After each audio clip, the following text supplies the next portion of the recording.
Radio Jerez, Cadena SER.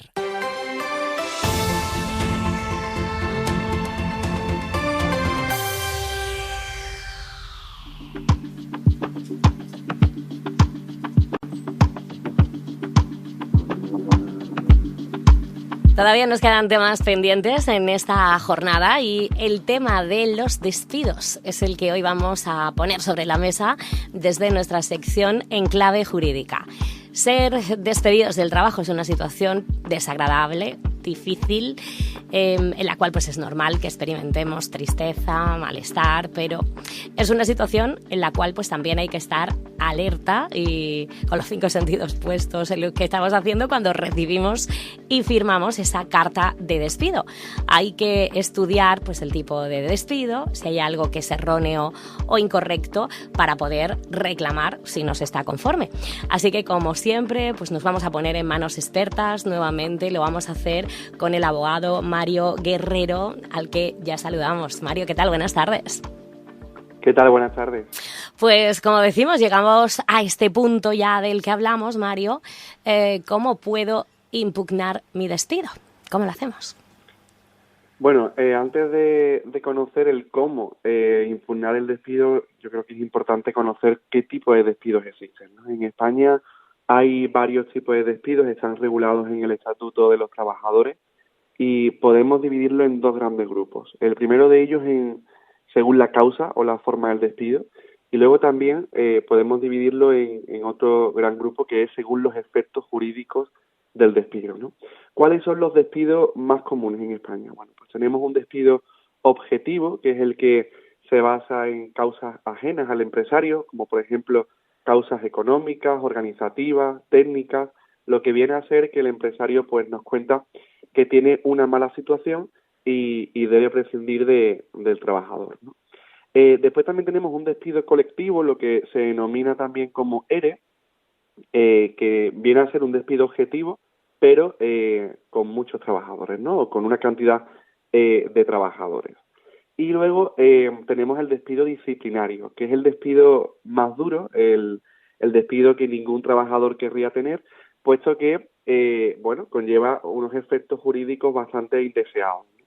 ¿El despido disciplinario en qué consiste? Bueno, pues ya no hablamos de unas causas, de unas razones de organización, económicas del empresario, sino aquí sí que ya la culpabilidad, recae en el trabajador. Estamos hablando de que, ha habido una causa disciplinaria, normalmente ha habido una conducta grave por el trabajador y así lo esgrime el empresario y, por tanto, empieza lo que se denomina un despido disciplinario. Por tanto, hay que saber eso, hay que saber que los grandes despidos en España son el despido objetivo, el despido colectivo, que es un despido objetivo pero con muchos trabajadores, y el despido disciplinario.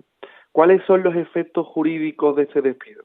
Bueno, pues cuando nosotros queremos impugnar, antes de saber cómo impugnar, hay que saber el por qué queremos impugnar, ¿no? O qué queremos pedirle a su señoría, qué queremos pedirle al juez. Bueno, pues tenemos que saber que puede existir un despido procedente. Si hay un despido procedente, estamos hablando de que el despido se ha llevado a cabo de forma correcta. Luego también tenemos un despido improcedente, que aquí ya entra en juego un poco la jurisdicción social, ya entra aquí lo que vienen siendo los letrados, que podemos decir que hay un despido improcedente o un despido nulo. Hay diferencias, puesto que el despido improcedente, para que los oyentes nos entiendan, es mucho menos duro que un despido nulo. Cuando hablamos de un despido improcedente, se ha incumplido lo establecido en el ordenamiento jurídico, pero de forma menos dura que un despido nulo, puesto que el incumplimiento en un despido nulo es mucho más duro conforme al empresario. ¿Por qué? Porque ya en un despido nulo no hablamos de que el empresario no ha llevado a cabo bien el despido, sino que ha habido una vulneración, ha habido alguna discriminación o se ha vulnerado algunos derechos fundamentales. Por eso decimos que cuando existe un despido nulo, bueno, pues estamos hablando de un despido bastante complicado. Por tanto, si queremos que nuestro despido se entienda como improcedente o como un despido nulo, tendremos que irnos a lo que me preguntabas, Mabel. Tendremos que irnos a cómo se puede impugnar un despido. Perfecto. Y hay ¿Cómo una se puede cosita que te impugnar? quiero yo preguntar Sí. respecto a lo que nos has comentado de los despidos. Por ejemplo, recibimos la carta de despido por escrito, hay que hacerlo, ¿no? Por escrito y el finiquito. Sí, sí, sí. Pero también está el que te digan que estás despedido verbalmente. Y esto es nulo, ¿no? Ujú. Esto no es así. Bueno, no es necesario que exista, no es necesario que exista un despido a través de una carta fehaciente, ¿eh? Lo que sí tiene que ser es por escrito, pero no dice el Estatuto de los Trabajadores que exista la obligación de que exista, bueno, pues un burofax o de forma fehaciente. Por tanto, pueden existir despidos por WhatsApp, puede existir despidos verbales, pero sí que entenderíamos que serían nulos o, en este caso, improcedentes, puesto que no se ha llevado a cabo de forma correcta. ¿En qué momento? La pregunta del millón es, bueno, si, perdón, si me han despedido de forma incorrecta, por tanto no se ha llevado a cabo bien, ¿no? Sí, No ha sido por escrito y ha sido verbal, o a través de WhatsApp, o a través de un medio no ratificado por la jurisprudencia ni por el derecho. ¿Cómo puedo yo despedir o en qué momento computan los plazos? Esa es la pregunta que claro. que se hacen muchos despedidos, ¿no? Muchos trabajadores que despiden. Bueno, pues el plazo va a computar en el momento que te enteras de que te han despedido. Da igual la vía por la que te enteres, pero el plazo para poder impugnarlo va a computar desde ese momento. Entonces, lo que dice es correcto, evidentemente no es un medio admitido en derecho la forma verbal, tiene que ser por escrito, pero tampoco el Estatuto de los Trabajadores deja claro que tenga que existir un medio fehaciente, es decir, que no tiene que existir un burofax, ni mucho menos. Con una carta simple y llanamente estaría dado por bueno la Perfecto. notificación del despido. Perfecto. Pues ahora sí, ¿cómo ¿Vale? reclamar ese despido del que nos ibas a hablar, Mario? Bueno, lo que hay que saber es que en una reclamación de despido, ya sea por pedir, por solicitar que el despido sea improcedente o que sea nulo, hay como dos grandes fases. No hay una primera fase, que es una fase, además se le llama la fase previa a la reclamación, que es un acto de conciliación laboral, el acto de conciliación previa. Para casi todos los tipos de despido, con algunas excepciones, pero son excepciones muy minoritarias, se solicita que exista esta primera fase. Es una fase de conciliación en la que a través del CEMAC, el Centro de Conciliación y Mediación, se solicita que el trabajador y el empresario acudan a un acto de conciliación. Es una especie de mediación previa para evitar llegar a los tribunales. Es verdad que el CEMAC, pues tiene un estilo bastante de juzgado, pero no deja de ser una fase muy previa en la que además no aparece ningún juez, ¿no? Que lo que aparece es el letrado de Administración de Justicia. Entonces, lo primero que hay que hacer para poder impugnar un despido, yo recomiendo acudir a un despacho especializado en la materia y lo primero que hará será interponer la papeleta de conciliación laboral. ¿Cuál es el plazo? Bueno, el plazo para poder demandar o para poder impugnar un despido es de 20 días hábiles. En esos 20 días hábiles desde que nos enteramos que nos han despedido, ya sea desde que nos notifican el despido o desde que nos enteramos a través de WhatsApp o a través de cualquier vía, aunque no sea admitida en derecho. Por tanto, tenemos 20 días hábiles. En esos 20 días no cuentan ni sábados, ni domingos, ni festivos. Pero, por ejemplo, sí cuenta el mes de agosto. El mes de agosto, ahora mismo, para el laboral, para esta materia de impugnación de despidos, sí que es hábil. Por tanto, agosto sí computa, sí cuenta, como si fuera días normales. Teniendo en cuenta que sábados, domingos y festivos no, pero el mes de agosto sí que computa, aunque para otros órdenes no sea hábil. Por tanto, vamos a ir a un despacho, el despacho va a mirar si el despido de verdad es objetivo, si las causas se han llevado a cabo de forma correcta, si no, y por tanto va a empezar con el acto de conciliación laboral. Vamos a acudir al CEMAC, a ese centro de mediación para la conciliación, que en todas las provincias existe, y una vez que lleguemos a ese centro, ¿habrá acuerdo o no habrá acuerdo? Si no existe ningún tipo de acuerdo, si no se ha llegado a ningún acuerdo, pues ahí tendremos la opción de poder presentar lo que se denomina la demanda, la demanda ya judicial. Empezaremos lo que se denomina el proceso judicial. ¿Cuál es el plazo para impugnar el despido por la vía judicial? Bueno, pues 15 días desde la firma del acta de conciliación. Y entonces pasamos de la fase previa a la fase judicial. Y ahí ya pues comienza lo que se denomina un proceso judicial, es un juicio laboral con todas las letras y es un juicio bastante rápido. Normalmente los juicios laborales van por una vía mucho más rápida que otros y veremos lo que su señoría, lo que el juez pues decide en cuanto a lo que se ha alegado. ¿Qué es lo que se puede alegar en un despido? Bueno, pues dependiendo muchísimo del tipo de despido en el que estemos. No es lo mismo un despido objetivo en el que el empresario lo que esgrime son causas económicas, organizativas. Bueno, pues podremos pedirle al empresario que nos demuestre que de verdad esas razones son las correctas, ¿no? Y son adecuadas a un despido objetivo. ¿Por qué? Porque cuando hablamos de un despido, Mabel, hablamos de que nos pueden despedir, se escucha, ¿no?, en la calle muchísimo eso de, no, ya soy indefinido, por tanto soy fijo para toda la vida. Fijo no hay nadie. Fijo no hay nadie a nivel laboral en la privada, ¿no? Sí. Incluso diría que tampoco en la pública, pero en la privada fijo no existe, ¿no? No existe un trabajo definitivo, ¿no? Lo que existe evidentemente es un puesto indefinido, con un plazo indefinido, pero que puede ser evidentemente ese trabajador despedido en cualquier momento. ¿Ese despido puede ser improcedente? ¿Puede ser nulo? Evidentemente, pero que despedidos podemos ser cualquiera, en cualquier momento. Puesto que si el empresario esgrime razones organizativas, económicas, pues si nosotros lo demandamos, lo impugnamos y esgrime de forma correcta, demuestra ante los tribunales de forma adecuada que, bueno, pues existe unas causas organizativas, unas causas técnicas en las que no ha habido más remedio que prescindir del trabajador, no podremos hacer nada. El despido objetivo, ¿cuánta indemnización tiene? Bueno, pues la indemnización que tiene un despido objetivo es de 20 días, de 20 días por año trabajado con un máximo, ¿vale? ¿De acuerdo? Con un máximo de 12 mensualidades, es decir, de un año, ¿de acuerdo? Por tanto, si nos despiden de forma objetiva y es correcto, es un despido procedente, tendremos 20 días de salario por año trabajado con un máximo de 12 mensualidades.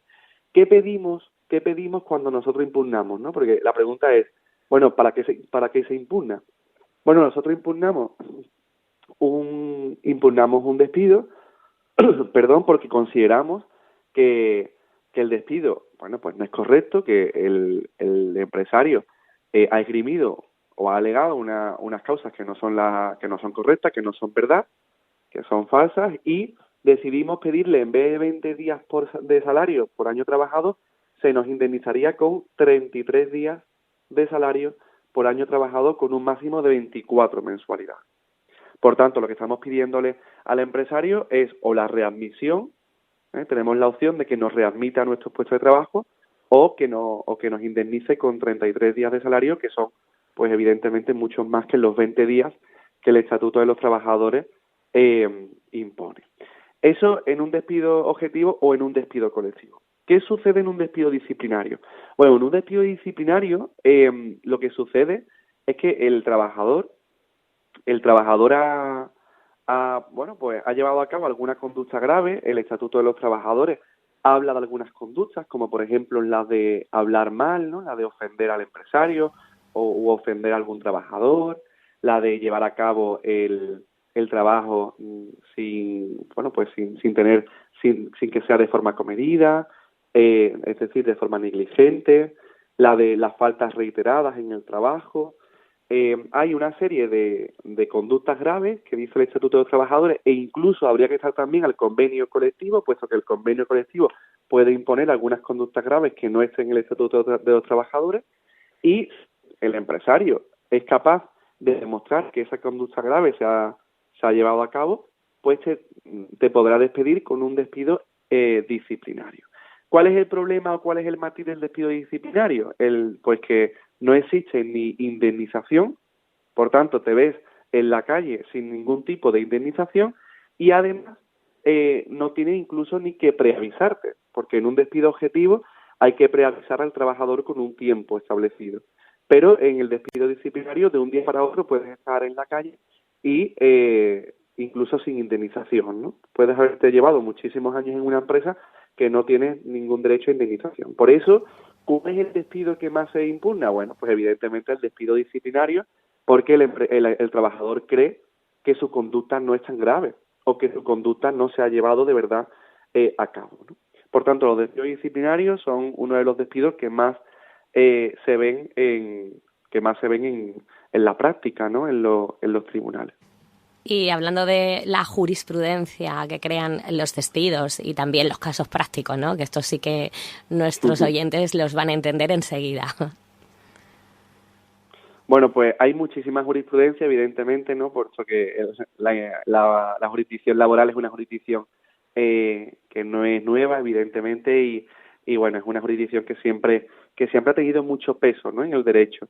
Pero algunas muy interesantes, cuando a mí me parece bastante curioso el tema de la indemnización, ¿no? La indemnización, hay que saber algo, Mabel, y yo creo que es importante dar esta píldora jurídica. La diferencia entre despido, la diferencia entre lo que viene siendo la indemnización y el finiquito. Hay algunos oyentes que seguro que tienen dudas entre qué es el finiquito y qué es la indemnización. Se los aclaramos. Bueno, hay que aclarárselo de la siguiente forma. El finiquito siempre se cobra. Ya sea, da igual el tipo de despido que tengas, que el finiquito siempre se cobra, puesto que el finiquito, lo que va en el finiquito es tu derecho. Pues en los días que te faltan, los días que has trabajado en el último mes, las vacaciones que no se han devengado, las horas extras.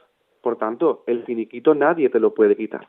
Y la indemnización sí que ya hablamos, pues, que es un tipo de una cuantía que se te da en concepto indemnizatorio por el despido.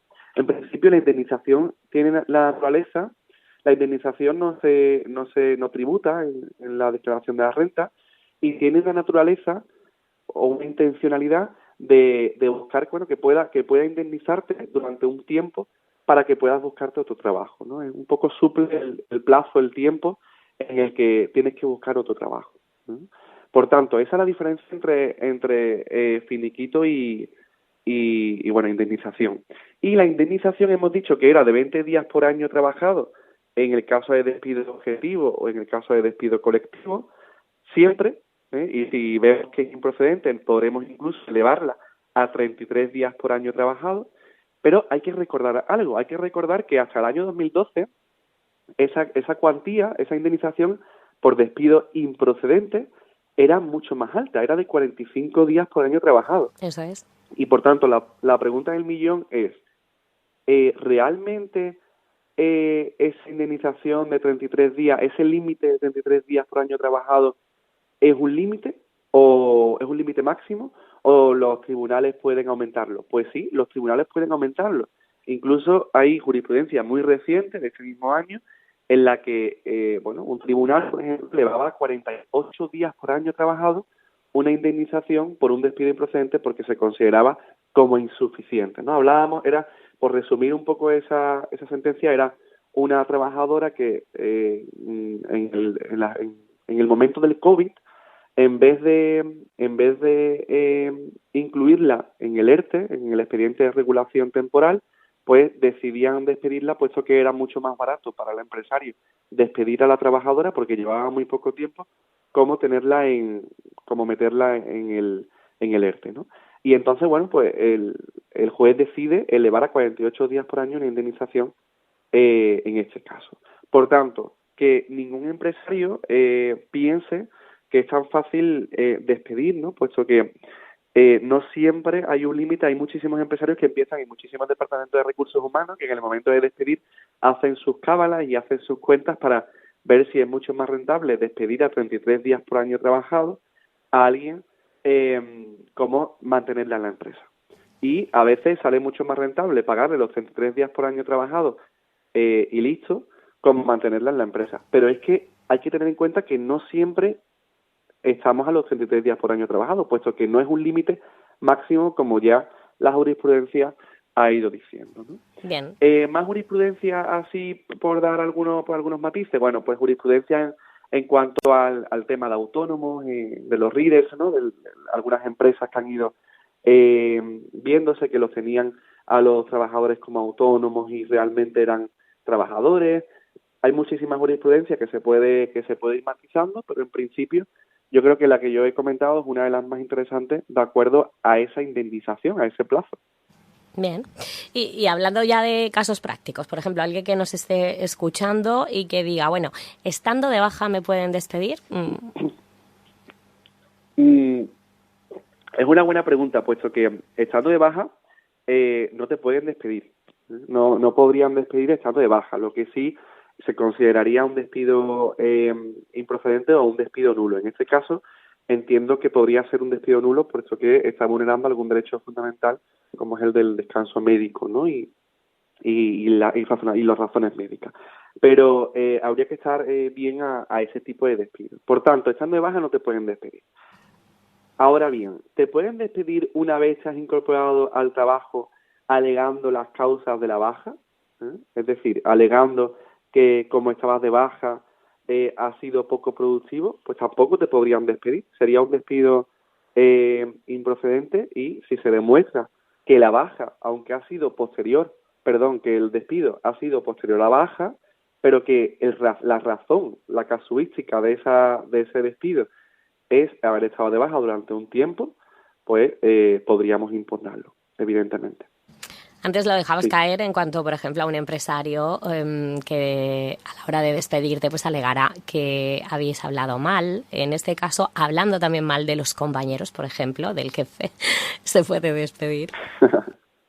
Sí, el Estatuto de los Trabajadores lo dice muy muy claramente, ¿no? Ofensas al empresario o a otros compañeros. Evidentemente, ¿dónde está el matiz? Bueno, pues el matiz está en la gravedad, ¿no? En la gravedad de esos insultos o de esas ofensas.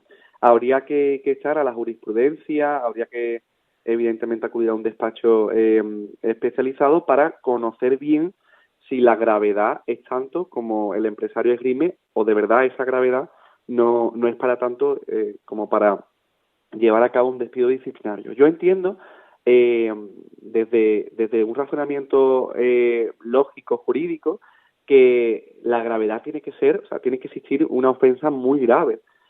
Primero una ofensa que evidentemente cale, ¿no? Que cale en el trabajador y bueno, pueda llevar a hacer daño, ¿no? Y luego tiene que ser una ofensa, entiendo también que reiterada. No puede existir una ofensa aislada, sino que tiene que existir una ofensa que incluso, entiendo, roce el acoso, ¿no? Para poder llevar a cabo ese despido. Por tanto, yo no entiendo que una ofensa individual y aislada llegue a tener tal gravedad como para poder hacer un despido disciplinario. ¿Por qué? Porque yo sé que antes, pues se conoce que antes de un despido disciplinario existen otro tipo de el empresario puede llevar a cabo lo que se denomina al trabajador algunas amonestaciones, ¿no? Entonces puede amonestar al trabajador antes de despedirlo. Uh-huh. Es decir, hay que buscar algunas vías para que ese trabajador deje de ofender, y si ya el empresario ve que no puede hacer nada con ese trabajador, sí que utilizaríamos la vía del despido disciplinario. Pero entiendo siempre que la vía del despido disciplinario es en última instancia, lo que hay que utilizar. Y ya para finalizar, porque podríamos estar aquí hablando sobre este tema muchísimo, que sí. Seguro que se quedan muchas cosas en el tintero, pero también otra que seguro que nuestros oyentes entienden y que alguna vez han planteado, por faltar al trabajo, por ejemplo. Bueno, la falta reiterada al trabajo, además, esto es algo bastante novedoso, las faltas reiteradas al trabajo sí que pueden constituir un despido, evidentemente, además un despido disciplinario, puesto que uno de los deberes del trabajador es acudir a su puesto de trabajo y cumplir las horas. Además, ahora desde hace ya no tanto, se obliga a los trabajadores que exista, se obliga en todas las empresas que exista un cómputo de horario, y por tanto si se demuestra claramente que el trabajador tiene faltas reiteradas, ahí está el matiz, en la reiteración de las faltas, después de algunas amonestaciones, incluso se podría, antes de despedir, podríamos suspender al trabajador de empleo y sueldo durante un plazo, etcétera, para no despedirlo de forma automática. Después de haber buscado todas las soluciones y no encontrarlas, sí se puede despedir al trabajador sin ningún tipo de problema. Pues como decimos, se puede hablar largo y tendido sobre este tema porque hay muchísimo que decir, pero bueno, hemos puesto sobre la mesa aspectos importantes, matices, que seguro que han ayudado a muchos de los que nos están escuchando pues a entender un poquito mejor esta situación, ¿no? En Clave Jurídica, como cada semana, con Mario Guerrero, la semana que viene, otro tema interesante sobre la mesa, así que gracias por estar con nosotros nuevamente. Gracias, buenas tardes.